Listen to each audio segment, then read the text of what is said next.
অন্যদিকে বীরভূমের পাথর ব্যবসায়ী নিজাম উদ্দিন মণ্ডল ওরফে টুলু মণ্ডলকে ঘিরে তদন্তে আরও কড়া পদক্ষেপ প্রশাসনের।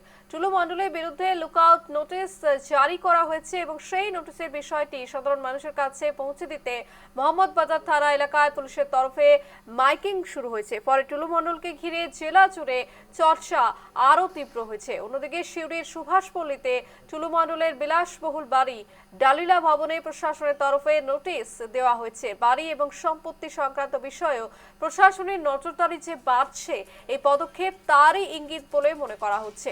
এর আগেও টুলু মণ্ডলকে ঘিরে একাধিকবার বীরভূমে চাঞ্চল্য তৈরি হয়েছে। পাথর ব্যবসা এবং আর্থিক অনিয়ম সংক্রান্ত তদন্তের জেরে তার সঙ্গে সম্পর্কিত একাধিক জায়গায় অভিযান চালিয়েছে তদন্তকারী সংস্থা এবং পুলিশ। বিভিন্ন অভিযানে নগদ টাকা, সোনা, গাড়ি সহ বিপুল সম্পত্তির হদিশ পাওয়ার কথা সামনে এসেছে। তদন্তের স্বার্থে ইতিমধ্যেই টুলু মণ্ডলের টাকা, গাড়ি এবং সম্পত্তির একাংশ সিজ করেছে সরকার।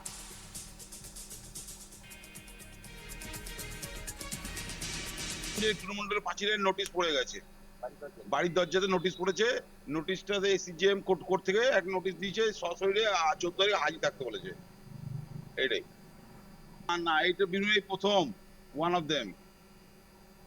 প্রথম এটা মানুষ দেখালো কি করে বালি বেড়াতে হয়, কি করে চুরি করতে হয়, নতুন টেকনোলজি চুরি কি করে করতে হয় ইনি দেখালেন। হ্যাঁ, এই একটা সাধারণ খেটে খাটা লোক এই ঘর থেকে কোটি কোটি টাকা বেড়ে খাওয়া খাবো না।